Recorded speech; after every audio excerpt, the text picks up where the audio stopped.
Hi, I'm James Shillinglaw. I'm here with Zane Kerby, who's president and CEO of ASTA, the American Society of Travel Advisors. We're here in Washington, D.C., and we just finished a pretty successful couple of days with ASTA Legislative Day and now the Corporate Advisory Council meeting. It's a forum, and we're going to talk to Zane about those things and more on Insider Travel Report. Now, Zane, first of all, I participated. I think I had done a legislative day many years ago, not like what you do now. It was an amazing day. We talk a little bit about the purpose of it and how it came together. Well, when I came to ASTA, I found it kind of interesting. It's such a great organization with a rich history, but one of the things that had fallen off was the fact that we no longer did a legislative fly-in for our members. We didn't give our members the chance to be citizen lobbyists, and so we thought we should restart that program immediately. So we did it, and in 2014 we had 27 souls that came and worked with us from all around the country to come in and again get trained and then go up to Capitol Hill. That program has grown and grown, and just yesterday we had over 200 travel advisors and suppliers come up to the Hill from 35 states and talk to the legislators about things that are important to our business. No, it was an amazing day, although it was on a day that President Trump was giving his State of the Union, and the day before he was just acquitted in the Senate trial.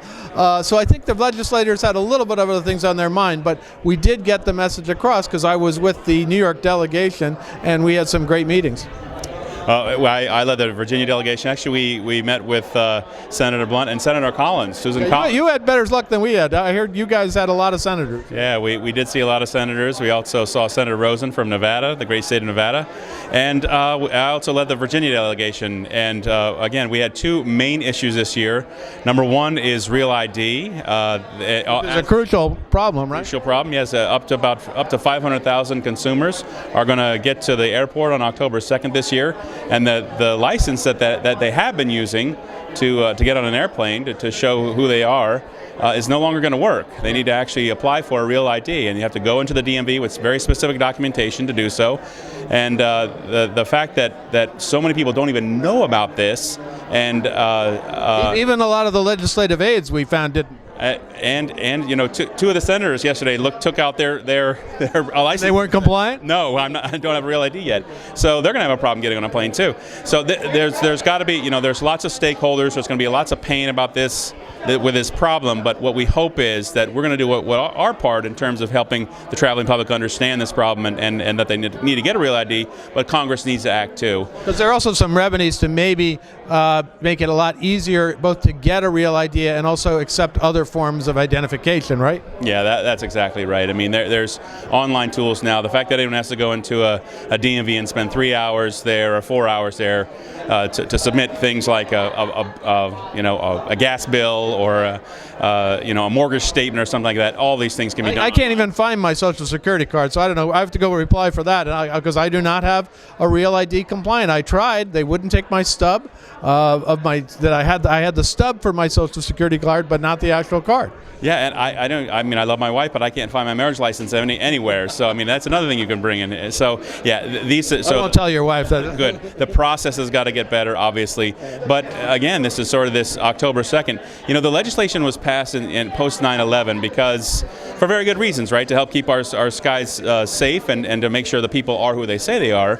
And the legislation was originally passed in 2005. Well, now we're 15 years later, and from all intents that we hear from Capitol Hill, they're not going to punt this down the road anymore. They're going to make their August 1. They're not going to extend the deadline again. Like, this is it. So if this is it, then they've got to appropriate some money to be able to go out and tell the world that this is going to happen. Or otherwise, you and I do not want to go near the airport on October 1. No, we won't. Okay. Now, the other big issue you had to do with the definition of an independent contractor. Talk a little bit about that bill, because the Real ID bill, I think you're still waiting to be introduced to get some relief from that. But this bill on independent contractors is there and needs support. Yeah, Congresswoman Lesko actually will introduce a bill tomorrow on for Real ID in the House. Okay. But yeah, there are House and Senate bills for the next one. It's a Modern Worker Harmonization Act, which would help.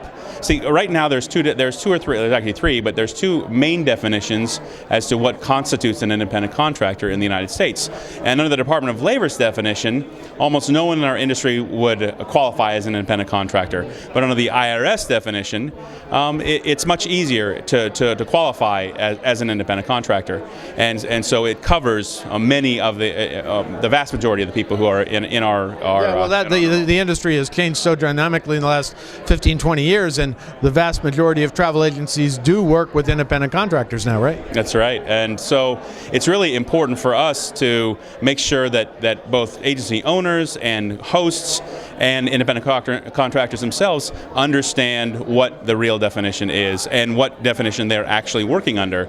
So this bill will do that. Again, it has great support amongst the Republican contingency. We're trying to find some friends on the Democratic side of the aisle as well yesterday to co-sponsor these bills, because it really the definition is important, just so that people again can really understand how they can move forward within their business and grow their own business. If they, anyway, I'll leave it there. No. Well, it's a crucial thing, and you've actually been fighting on the state level, sort of legislation that is looking at this and trying to make them employees, full-time employees, and you've beaten back in California and a few other states, right? Yeah, California was probably the biggest win in ASTA's history last year, defeating AB 5, or getting an exemption from the effects of AB 5 for the travel agency community.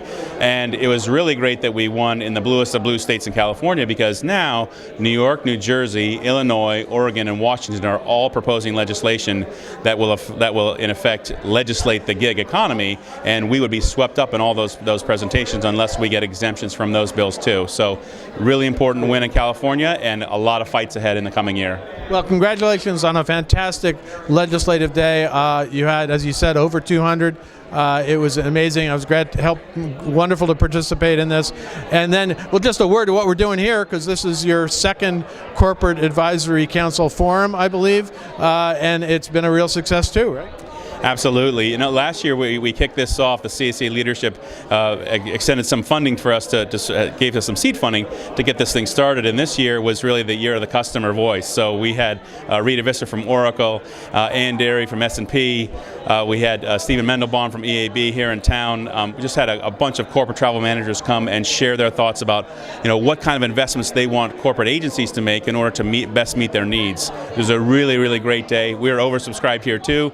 Last year we had, again, started off with the first forum with 60 or 70. This year over 120. So it just keeps. It was a really, really nice day. Yeah, well, and I saw some really heavy hitters in terms of corporate travel agents here, like Glory Bowen and people like that, who have some substantially big agencies. Absolutely. Yeah. Now, well, congratulations on this, and congratulations again on Legislative Day, and I hope to see you sooner than the big show and the global convention. The global, I forgot. I tell you, I stumble over there because I've been around there too long. So the global convention, which will be, what are the dates? August 27th to 29th, right here in Washington D.C.